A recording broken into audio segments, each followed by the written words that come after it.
Facebook connects people, and they know meaningful connection can only happen on safe, secure platforms. That's why they've invested $16 billion in safety over 6 years. The impact? They've quadrupled their safety and security teams and addressed millions of pieces of harmful content and removed 1.7 billion fake accounts over the last few months. Learn more about how they protect their communities online and the work ahead at about.fb.com/taking action. This podcast is intended for mature audiences. Listener discretion is advised.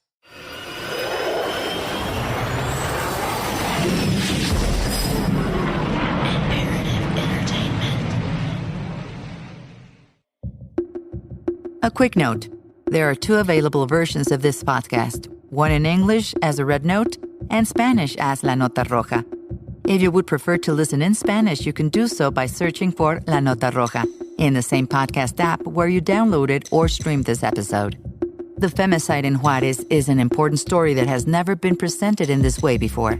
To allow English-speaking audiences to hear testimony from families of the victims and Mexican investigators and journalists who studied these events, some interviews have been translated into English by Mexican voice actors. From Imperative Entertainment, this is The Red Note.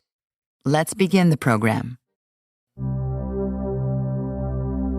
The arrest of the Juarez Ripper Abdel Latif Sharif in the fall of 1995 seemed like the breakthrough that everyone was hoping for in the city's female homicide investigation. A few months later, the bodies of several more women were found on the outskirts of the city in an area known as Lomas de Poleo. Citizens, journalists, and especially the families of Sharif's alleged victims began asking themselves whether authorities truly had the right man behind bars.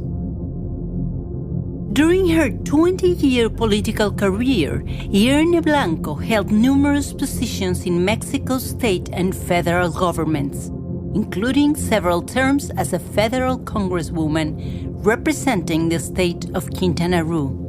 But in the fall of 1995, Blanco was working in the town hall with Francisco Villarreal Torres. He was the mayor and I was a PR director. With that daily relationship, well, a friendship was built, one of great trust. When Sharif was arrested, Villarreal was a very smart man and with impressive skills for analysis and synthesis. He said, "I don't see. How is it that yesterday there was nothing? They accidentally find him and now he's the killer of women? They're making up stories and stories and stories about him. But this man, he's going to carry all the stories we have and the ones to come on his shoulders." And well, time passed by and Villarreal got sick and, he calls me from Paris and says, "Hey, how are things going?" And I say, "Well, they get worse every time." And he says, "And this man Sharif, there's no one to defend him?" And I say, "Well, since he doesn't have any money, it's hard for anyone to defend him." "They're going to have him for breakfast," he said. "And you know what the worst thing is going to be? That nobody is thinking about the dead women." He said, No, something has to be done there." And so then one day he was saying that he was very cold. And the one who helped him there in the house was, a lifelong help, a lad. And he told me, "Tell Fer to bring me some gloves. I'm very cold." I told Fer, and Fer went and brought him his ski gloves, big ones. Then, when he was, I think that's the day he died. He told me, "I want you to take care of something, but I want you to really do it." Don't tell me you will and then not do it. So I said, well, first tell me what you want, and I'll tell you if I will do it. So he pulled out the gloves from under the covers and said, here, I'm giving you these gloves because you're going to need them. What for? To strike blows on injustice and impunity. You have to look after these women, and you have to defend the innocence of this guy. If he's guilty, fine. But let them blame him only for what he's done, not for what they come up with.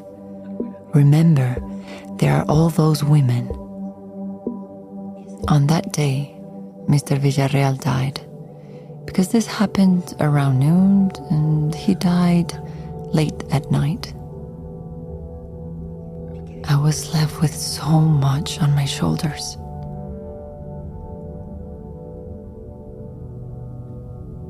But I have to keep this promise, I said.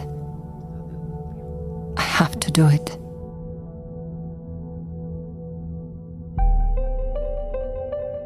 This is episode 3 of The Red Note, The Invisible Hand. My name is Lydia Cacho.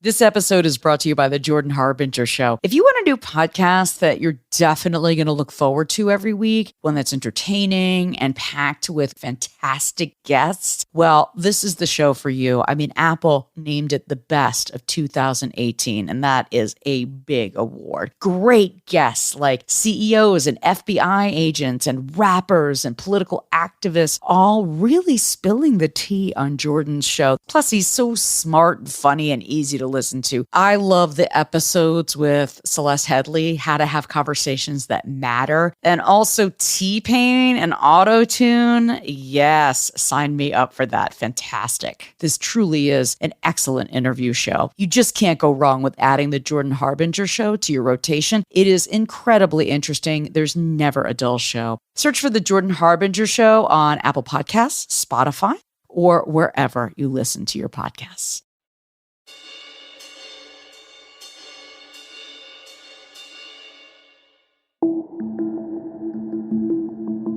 Publicly, authorities were still insisting that Abdel Latif Sharif was solely responsible for the Juarez serial murders. But journalist Diana Washington Valdez says that cracks were beginning to emerge in the state's case against the Egyptian. Well, there were a lot of problems, and the case began. Some of the timelines were off, that Sharif was seen with a particular victim when that victim was not a victim, but was actually at home with her family. And the case began to fall apart when the authorities started getting asked about specifics.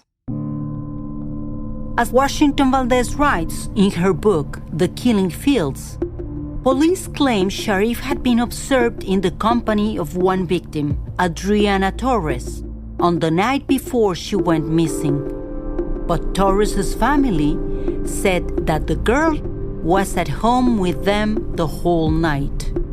Sharif was accused of killing a woman named Elizabeth Ontiveros. The charge was dropped when Ontiveros herself walked into a police station to present herself to authorities. Investigators ordered a dental exam after bite marks were found on some of the victims whose deaths were blamed on Sharif. In the case of one victim, activist and politician Vicky Caraveo says, I don't know if I can do it or not, but I'm going to say it. Her breasts were bitten. The body was not too damaged. Just her bitten breast, but the nipple was bitten off. So, when Sharif gets locked up and they start with the expert analysis, this and that, well, the teeth don't match with what they had from the girl's nipples. Until one of his former cellmates says, they'll never match because he's got a dental bridge and he takes it off. What do you mean? He's got a bridge? And they started saying, thanks to the investigations, we realized that it was a bridge and that the bite... What investigations? Just a fluke. Pure luck. There never was a serious investigation. After exhausting his savings, Sharif was no longer able to afford his legal team. So Irene Blanco stepped in to become his legal representative. After reviewing the autopsy reports of Sharif's alleged victims, Blanco says that it was obvious to her that more than one killer had committed the murders. The serial killer has a signature, and you could tell from that the crimes he committed with his own hand. Back then, there were 7 women's cases they were pinning on Sharif. The first 2 files I see where the situation started, there's an extremely strong signature there. The girls' hands were tied with their shoelaces. The body was face down, and the shoes were at foot level, placed one after the other. Face down, brown-skinned, long dark hair, young 16, 17-year-old girls. Both bodies had a cut, a puncture wound on the buttocks, a letter V. Much later, forensic analysis would show that these clear tattoo-like marks had been made with a special knife. This type of mutilation is a common feature of gender-motivated violence. The rest of them, none had a signature to identify. That's when I said, we have to find out who did it. Blanco set to work with Sharif preparing his defense.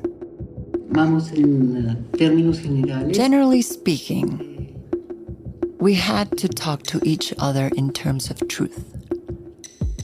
Tell me about your life, tell me your story, and tell me how you were arrested, how you are here, and how you got to Mexico.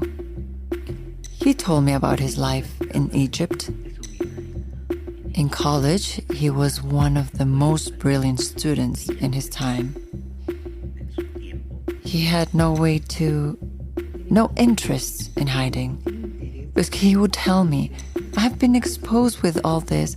I have to tell you how things are, the truth. I just want the truth to come out. He was a bright man with a brilliant intellect, a clarity to see scenarios, to see things, an impressive logic. Because of his alcoholic personality, with moments of great angst, much apprehension, I can tell you that most of the time that I knew him, Sharif lived in distress, a deep anguish that you could feel. Everything was against him. Besides, he had no friends here. And the friends he had, they reacted like, I don't know you anymore. I have nothing to do with you. He didn't have any money. The clothes that he wore, they were my son's. But when we got to work, it's like we would be immersed in the job, in what we had to do. And he would spend a lot of time writing, looking at his file. I leave it to him like homework, even if it was just to keep him entertained and to get him involved in his case. Blanco says that the allegations of sexual violence against Sharif in the U.S. didn't dissuade her from taking the Egyptian's case.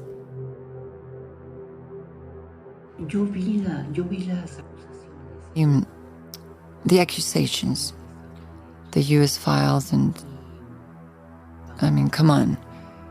They weren't about abuse. They were verbal. They were, I think it was the ex-wife, something like that. I mean, I kind of compared maybe harassment to a brutal crime. If you said that was when he was 15 and he was a harasser or something, and this kept growing and growing. But no, it was the ex-partner, a quarrel. You could say, this is where it started and this is where it ended. The fact that I was seeing that he wasn't guilty and that the deaths kept rising, it was stronger for me than saying, hey, excuse me, but I don't deal with harassers. It didn't cross my mind. I'm telling you in all honesty. But the decision to take over Sharif's defense also came with a warning. Washington Valdez writes that shortly after she agreed to represent the Egyptian, Chihuahua's governor, Francisco Barrio, stopped by Blanco's office to offer her some advice. There is a powerful mafia here, the governor told her, that one should not interfere with. I saw something back then, and I was confirming it along the way.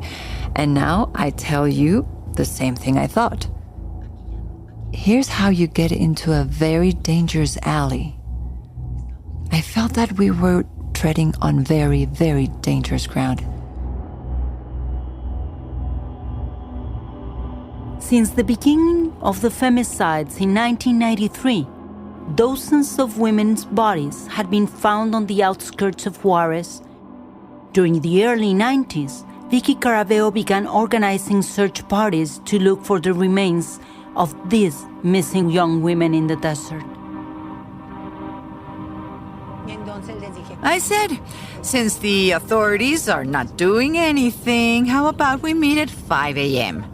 We already knew that girls, when they were killed, were buried, but very superficially, so that with the wind or a little bit of sand movement, a part of her body would be exposed so she would be found. We went into the desert like 35 people. Left the truck, everybody grabbed a bottle of water, and we divided into two groups. A separate group over here and a group here. My group, we go up and we see a small house down there. Just a house. It wasn't even a 12 by 12. With two windows in the front and a back door. And then a fence. I open the door and we walk in and there's like little pools of blood. About 3 of them. And we see a piece of wood leaning against the wall. Look, the top part was Sierra de Juarez. That's the mountain that overlooks the city, famous for its "the Bible is the true" sign on its face.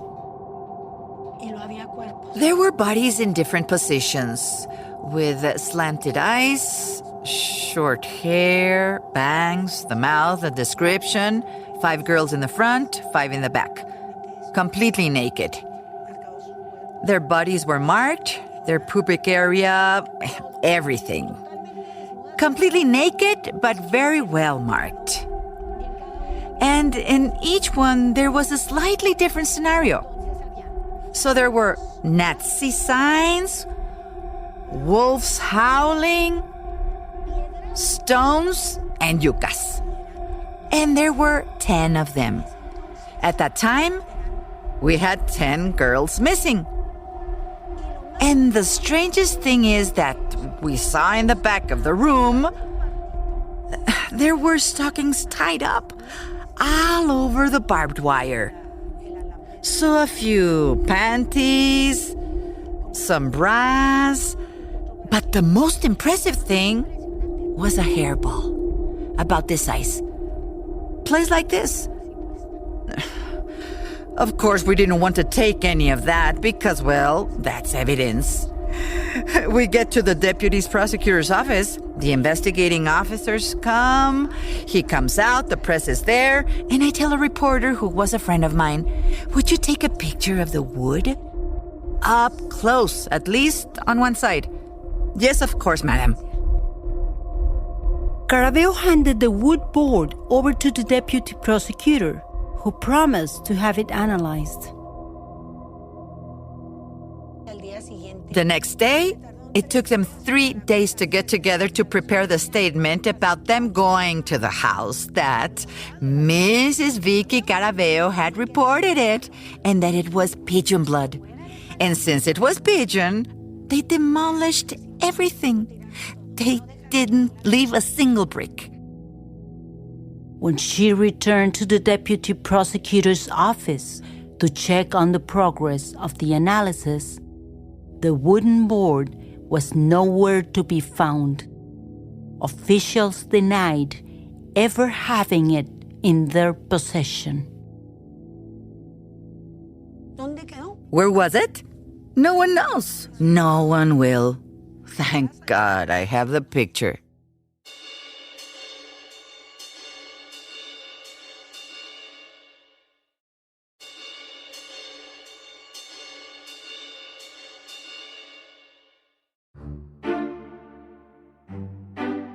In the mid-90s, stories about the serial murders in Juarez were beginning to trickle into the U.S. At the time, Molly Molloy was a research librarian at New Mexico State University. Some reporters in the U.S. started noticing, mainly people close to the border, about the fact that there had been a lot of young women who were murdered in Juarez. One of the first stories that really got national attention was the one that Charles Bowden did in 1996 in Harper's. He just noticed these crime stories or these little tiny articles in the newspaper where a family would post a photograph and say, our daughter is missing, something like that.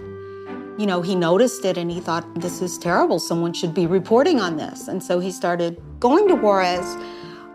But his main focus at the time was not to say, look, this is, you know, people, bad people, serial killers hunting women, but rather that the economic conditions in the city produced a place that was very dangerous for a lot of people.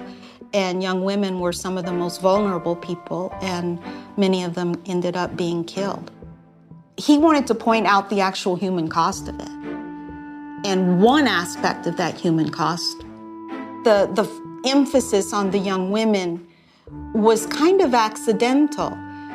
Although in his mind, I don't think it was really accidental. I think that he saw it as a hook, as a way to get attention from the U.S.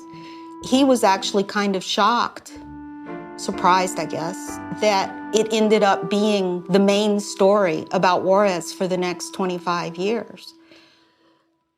At some point in the late 90s, early 2000s, the stories got more and more attention outside of Juarez. There became a lot of interest in the more sensational aspects of some of the murders. People started looking at Juarez as, I'm quoting headlines, the city that kills women.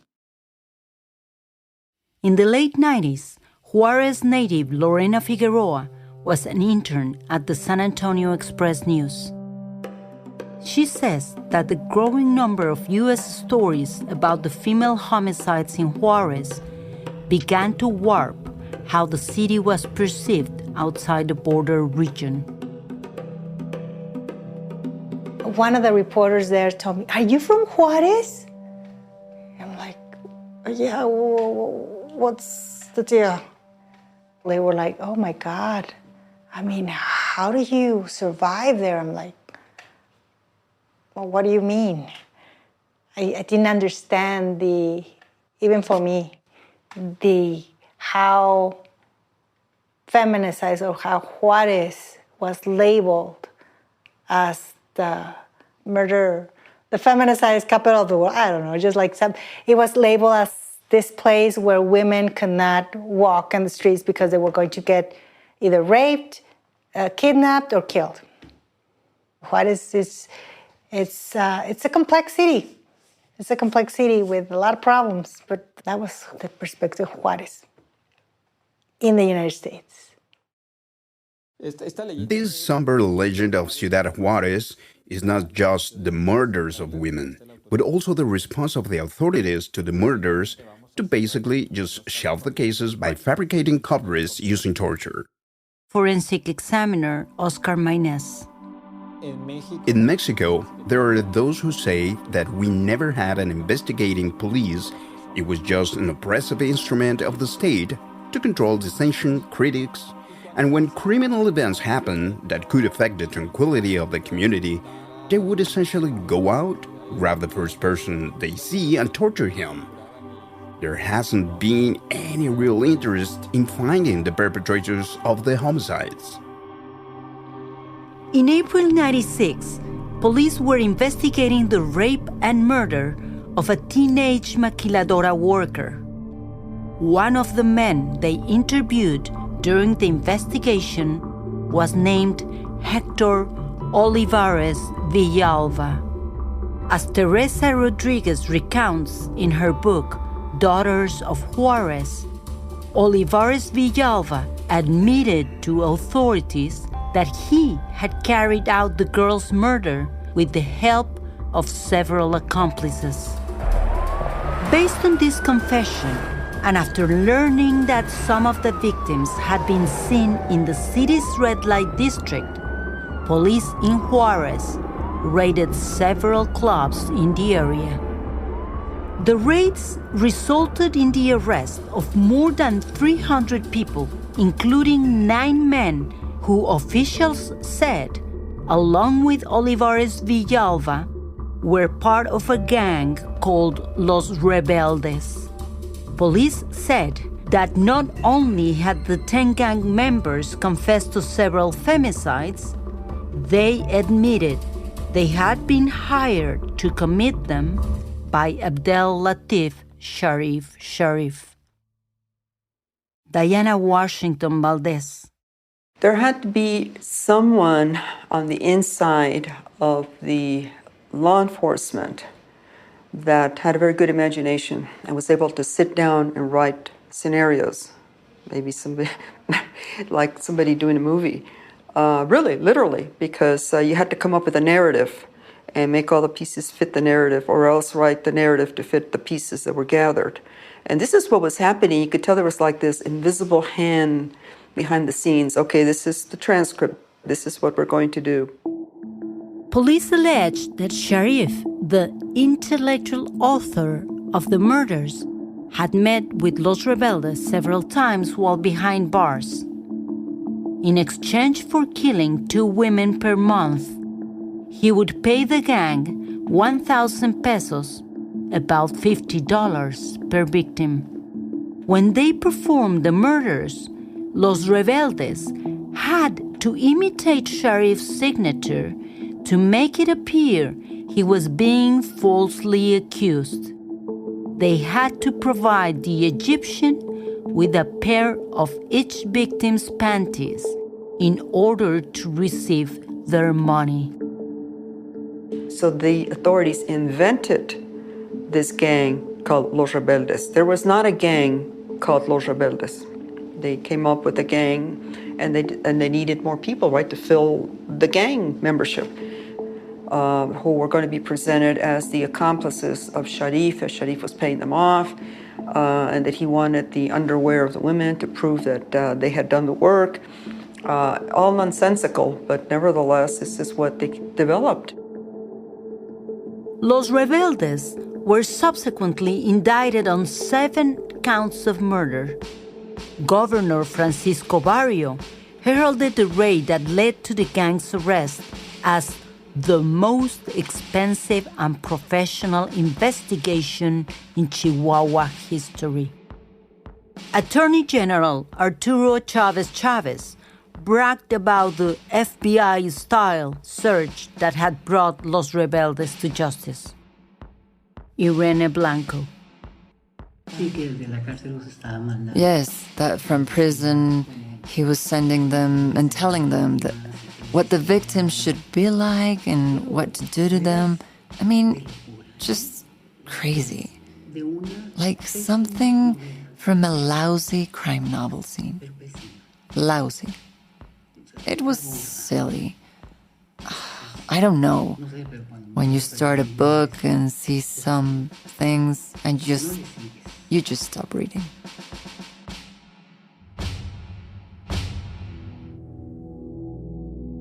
Then Los Rebeldes called their own press conference. The 10 men said they had been tortured by police into making their own confessions. They said they had nothing to do with Sharif or the serial murders. In fact, Los Rebeldes didn't even exist. They said the name had been invented by police. Investigators were having trouble getting charges against the alleged gang members to stick. There was no evidence any of the 10 men had received payments from Sharif. There was no sign in the prison logs that they had ever met with the Egyptian. Even if there had been a meeting, Sharif's command of the Spanish language was shaky at best, and Los Rebeldes spoke little English. How were they supposed to have hatched their conspiracy? Today, Veronica Corchado is the Juarez director of In Mujeres. In the 90s, when she was working at a maquiladora in the city, Ms. Corchado says that opinions were divided as to whether Sharif and Los Rebeldes were behind the serial murders. Everything was polarized. There were mothers who did think so. There were also organizations that sided with those mothers and thought so too. There were organizations that definitely claimed they were scapegoats and they could have been guilty easily. They could have been innocent easily. I think that today we don't really know. Irene Blanco. It was very difficult to talk to the victims' mothers because they were already crossing over. They were already convinced that Sharif was the culprit. I was the monster defending Sharif. Years later, when Blanco was a federal congresswoman. I came to meet with a group of mothers. And I came here to Juarez and brought another representative from Chihuahua with me. And we were sitting there listening to them, and I suddenly see a lady telling me, "Hey, and you, Sharif's girlfriend, did he tell you how he killed my daughter?" I didn't answer her. I mean, what would you say? I wasn't going to start a fight, an argument, a disagreement with her. But it feels so unpleasant. In this complex scenario of murder, torture, and impunity, The mothers of the victims helped journalists from all over Mexico interweave the truth behind the authorities' conflicting statements. They became the voices of reason, the ones forcing reporters like me to ask all the right questions.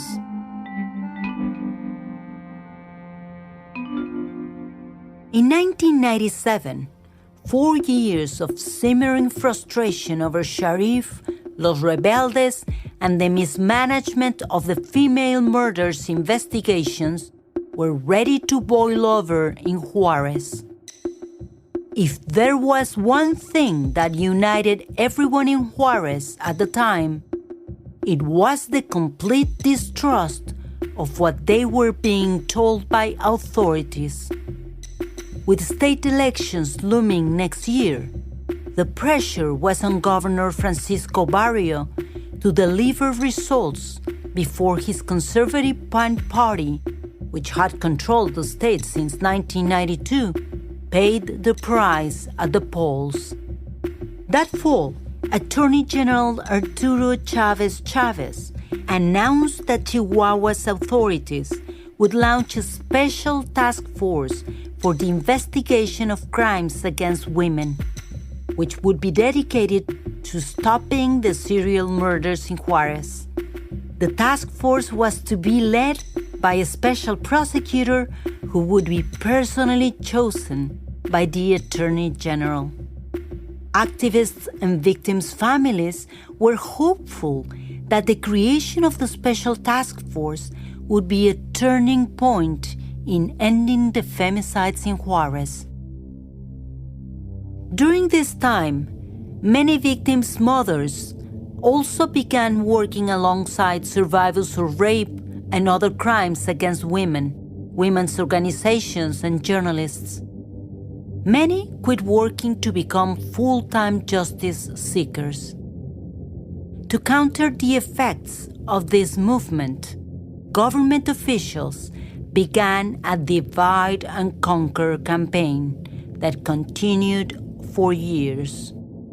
Officials called mothers or fathers, one by one, offering them a small house or mortgage payments. Some were sunk in poverty. It was a difficult offer to turn down. When I and other reporters asked about these payments, the district attorney said they were a sort of damage reparation for families who had lost their daughters. José Luis Castillo's daughter, Esmeralda, disappeared in 2009. Mr. Castillo says that the Chihuahua state government offered him 180,000 pesos, about $9,000 in reparations for the loss of his daughter, if he would drop the investigation into her disappearance. Of course, that fell on me like a bucket of cold water. I told them we would not take it. The DA of that time told me, "How much do you want?" I said, "Well, I want what your daughter's worth." And he said, "My daughter is priceless." And I said, "Well, mine's priceless too." The payments also helped the government drive a wedge between the families who accepted reparations and those who continued to defy government officials. Journalist Rocío Gallegos. It's a way to co-opt them, and it's a way to divide them. They remain silent about many things. And also, they argue with each other. And that's like a freebie for the government, that they can be divided even without the government doing anything. The re-victimization of these families kept growing at the same speed as the police's inability to find the serial killers. They knew that there was something more powerful behind this, and they wouldn't stop until they could discover what it was. Irene Blanco. If there was a serious crime, and there's that terrible crime of femicide, there's the other crime, that of abusing the victims' mothers. The abuse, the entrapment, the empty promises. To offer things to them according to their condition, because it's even demeaning, offensive. Don't sidetrack me. Give me justice, and then you can give me everything you want. But first, give me justice. I can't give you justice, so I'll give you mirrors to keep you busy.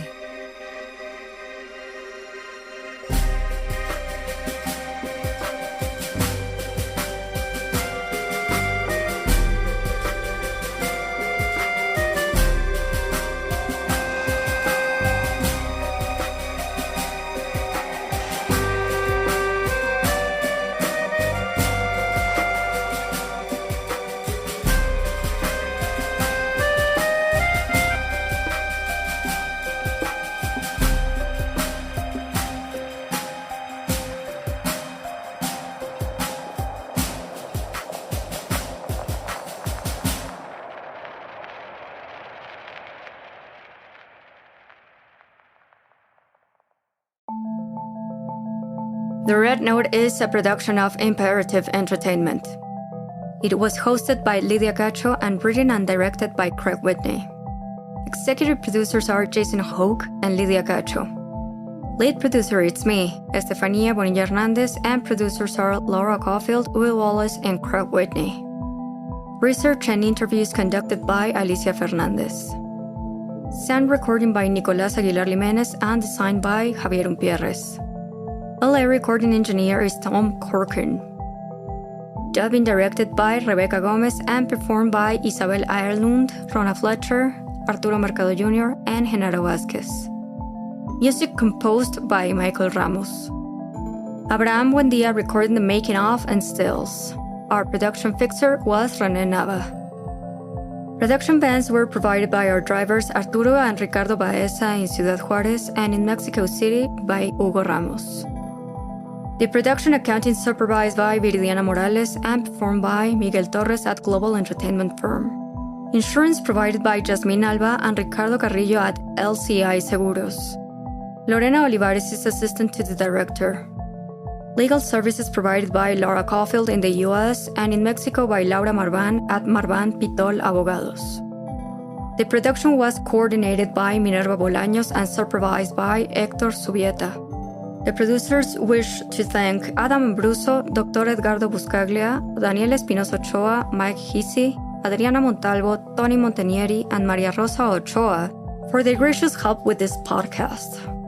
We would especially like to thank Luis Chaparro and Ikaichi Tuda at the Chihuahua Film Commission and the people of Ciudad Juarez for their hospitality and support during the production.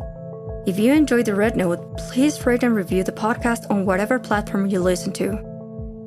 Thanks again for listening.